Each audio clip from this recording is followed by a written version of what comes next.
And Dominique was, my only daughter. I worshipped her. She was a young woman seemingly destined for Hollywood greatness. With her growing presence on both film and television, Dominique Dunne's star was on the rise. But behind the glamour was a turbulent love affair that would soon turn deadly. Her promising career and her life were cut short in a tragedy that shocked Hollywood. We uncover the murder of Dominique Dunne. Dominique Ellen Dunne was born on November 23, 1959, in Santa Monica, California, into a family deeply rooted in the entertainment world. Her father, Dominique Dunne, was a driven television producer, and her older brother, Griffin Dunn, would later become a well-known actor and director. Her uncle and aunt, John Gregory Dunn and Joan Didion, were celebrated writers, making the Dunns one of Hollywood's most respected families.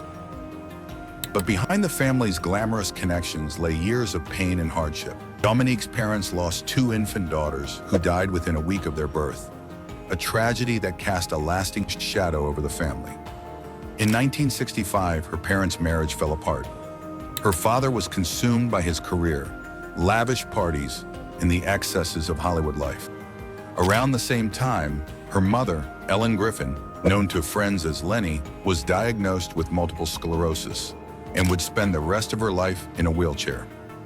Despite these challenges, Dominique's childhood remained filled with opportunity. She grew up between New York and Beverly Hills, receiving an excellent education and maintaining a strong bond with her father. After graduating high school, she attended the University of Colorado, where she pursued acting. She later took a year off to live in Florence, Italy, where she perfected her Italian and studied art at the Michelangelo Buonarroti School and the British Institute. Immersed in the cultural richness of Europe, Dominique solidified her dream of becoming an actress. Upon returning to the U.S., she began formal training at the renowned acting studio of Milton Katselas, a respected teacher and theater director. Her early stage work included performances in West Side Story and The Mousetrap, but Dominique's real ambition lay in Hollywood, where she aspired to follow in the footsteps of her idols Julie Andrews, Jane Fonda, and Natalie Wood. Though she came from a famous family, Dominique started her acting career from the ground up. Her first screen appearance was in the 1979 television movie Diary of a Teenage Hitchhiker. Over the next couple of years, she landed guest roles in shows like Family and Lou Grant and appeared in the TV film Valentine Magic on Love Island. Her breakthrough came in 1981 when she was cast in her first major feature film, Poltergeist, a supernatural thriller produced and conceived by Steven Spielberg. Dominique played Dana Freeling, the teenage daughter in a family haunted by otherworldly forces. Filmed in California between May and August of 1981, Poltergeist would become a box office hit and a cultural phenomenon. As the film entered post-production, Dominique's career was beginning to blossom. She continued landing television roles and attending Hollywood events, where her charm and talent made her a rising star. That fall, at a private gathering, she met John Thomas Sweeney, a young and charismatic chef working at Ma Maison, one of West Hollywood's most exclusive restaurants. Their meeting would mark the beginning of a relationship that would soon spiral into obsession, control, and ultimately, tragedy. John Thomas Sweeney was born in 1956 in Hazleton, Pennsylvania, and came from a world vastly different from Dominique's. His childhood was marked by hardship. His father was an unemployed alcoholic, while his mother worked long hours as a waitress. Despite their contrasting backgrounds, Dominique and Sweeney were instantly drawn to one another. In the beginning, he was charming, attentive, and seemed to truly care for her. Their romance blossomed quickly, and Dominique appeared genuinely happy her career was gaining momentum and her future looked bright. However, things began to change after the couple moved into a home together on Rangeley Avenue in West Hollywood. Sweeney's affection soon turned to obsession. He became possessive, controlling, and volatile. At first, the abuse was emotional. He isolated her from friends, grew jealous of her career, and demanded that she give up acting so she could stay home with him. Each time he lost his temper, he would beg for forgiveness. And because Dominique still loved him, she gave him chance after chance. In June 1982, Poltergeist hit theaters and became an instant box office sensation. Audiences were captivated by its supernatural thrills and the family at its center, including Dominique's character, Dana Freeling. Although her screen time was limited, the success of the film brought her new recognition and opened doors for her career. But behind the scenes, her personal life was deteriorating. One night, Dominique and Sweeney were dining at PJ Clark's restaurant with their brother, Alex. When Sweeney stepped away to the restroom, a friendly fan approached Dominique and cheerfully quoted her line from Poltergeist. "What's happening?" It was an innocent exchange, but when Sweeney returned and saw it, he erupted in rage.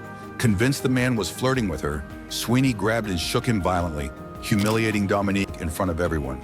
Dominique Dunne, her father, soon began to suspect that something was terribly wrong. The day after the restaurant incident, he met Dominique and Sweeney for lunch and immediately noticed the tension between them, especially the fear in his daughter's eyes. Later, during a dinner after watching her guest appearance on Fame, Dominique confided that she had no intention of marrying Sweeney. When her father pressed her about why, she finally admitted, "He doesn't love me, Dad. He's obsessed with me. I'm going crazy." What had started as psychological abuse soon turned physical. The violence escalated quickly and visibly. During the filming of an episode of Hill Street Blues, where she portrayed a woman beaten by her partner, the bruises on her face were horrifyingly real. Makeup wasn't needed. Sweeney had attacked her the night before. By the summer of 1982, Dominique had reached her breaking point. She decided to end the relationship for good. But separating from Sweeney was not easy. He refused to leave their apartment, and the arguments turned into violent confrontations. Eventually, he moved out, but he refused to stay away. Even after their breakup, Sweeney continued to stalk and harass her. He called incessantly, appeared uninvited at her home, and followed her to places he knew she frequented. Meanwhile, Dominique tried to focus on her blossoming career. Her success in Poltergeist and frequent TV appearances had earned her a promising new opportunity, a lead role in the pilot for an ambitious sci-fi miniseries called V. For the first time in months, Dominique felt hopeful again. But just as her career was beginning to take flight, the nightmare she had escaped would return with a vengeance. On the night of October 30th, 1982, Dominique Dunne was at her West Hollywood home with her V co-star, David Packer. The two had planned a quiet evening to rehearse lines for the upcoming sci-fi miniseries. It was meant to be a simple night of work until around 9 p.m., there came an unexpected knock at the door. When Dominique opened it, she found John Sweeney standing there once again. He looked distraught and desperate, pleading for forgiveness and begging her to take him back. He promised that things would be different, that he had changed, that everything would be fine. But Dominique stood firm. She told him no. Sweeney couldn't accept the rejection. The argument escalated quickly. Overcome by rage, he lunged forward, grabbing Dominique by the neck with both hands. His grip was powerful, and she struggled to break free, gasping, kicking, trying to scream until she could no longer breathe. Inside the house, David Packer could hear the shouting from outside. When the noise suddenly stopped, he went to the door, and what he saw was horrifying. Dominique lay motionless on the ground, and Sweeney knelt beside her. When the police arrived moments later, Sweeney calmly stated, "I killed my girlfriend."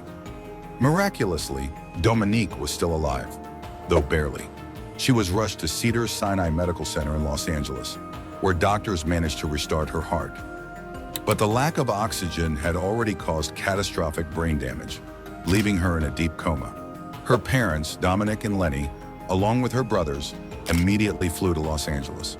When her father entered the hospital room, he was devastated by the sight of his once vibrant daughter, her head partially shaved, a screw inserted into her skull to relieve pressure on her brain, and deep bruises still visible around her neck. Doctors delivered the heartbreaking news. Dominique was brain dead. Her parents knew there was no hope for recovery. With shattered hearts, they made the agonizing decision to remove her from life support. On November 4th, 1982, just 19 days shy of her 23rd birthday, Dominique Dunne was pronounced dead.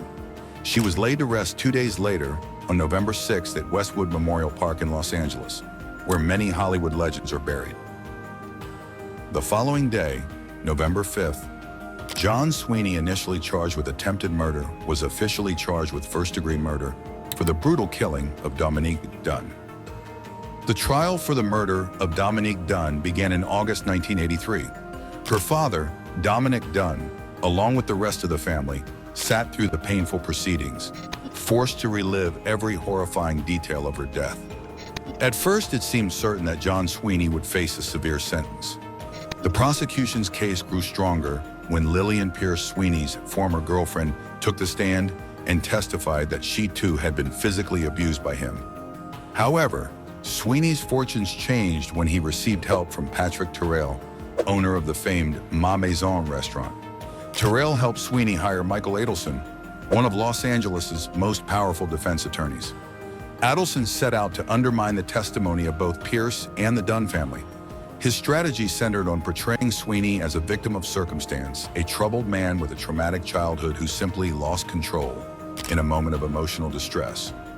Adelson argued that Dominique's rejection had pushed Sweeney into an uncontrollable rage, even hinting at possible infidelity to shift blame onto her. Sweeney himself claimed that Dominique had planned to forgive him and that he never would have attacked her had she not decided to end the relationship for good that night. To the Dunn family's shock and the public's outrage, the defense succeeded. The jury convicted Sweeney not of murder, but of voluntary manslaughter. He was sentenced to just 6 years in prison, a punishment that felt like an insult to Dominique's memory. Dominique Dunne confronted Judge Burton S. Katz in anger, and media coverage across the country condemned what many saw as a gross miscarriage of justice. In March 1984, Dunn published a powerful essay in Vanity Fair titled Justice, a father's account of the trial of his daughter's killer. Despite the public outcry, nothing changed the verdict. In fact, things got even worse. Sweeney served only 2.5 years behind bars before being released. He returned to work as a chef at a Santa Monica restaurant called The Chronicle. When the Dunn family discovered his whereabouts, they printed and distributed flyers to diners that read, "The food you eat tonight was cooked by the hands that killed Dominique Dunne." The resulting backlash forced Sweeney to resign and flee California. For years, the Dunns heard nothing of him until the mid-1990s, when Dominique received a call from a doctor in Florida who had read his Vanity Fair article. The doctor explained that his daughter was engaged to a chef named John Sweeney and wanted to know if he was the same man who had killed the young actress. Tragically, it was. Griffin Dunn contacted the doctor's daughter, warning her of Sweeney's violent past and urging her to end the engagement. Soon after, Sweeney vanished again, this time changing his name and relocating to the Pacific Northwest. With the help of private investigator Anthony Pellicano, Dominique eventually discovered that Sweeney was now living under the alias John Mora. At that point, Dominique made a difficult choice: to stop pursuing the man who had destroyed his family. He realized that holding on to that pain was preventing him from healing. In time, the Dunn family found ways to move forward. Dominique went on to have a successful career as a journalist and television commentator, continuing to write about crime, justice, and the failures of the legal system until his death in 2009. Lenny Dunn passed away in 1997, having founded a support group for families of homicide victims. Griffin Dunn became a respected actor and director, known for his role in Martin Scorsese's After Hours and numerous other films. Television didn't forget Dominique either. Her role in V was later recast with actress Blair Tefkin, but the show's producers dedicated the series to Dominique's memory. Her untimely death would later become part of what Hollywood fans called the Poltergeist curse, a string of eerie and tragic events surrounding the cast of the iconic horror film. But that, as they say, is another story.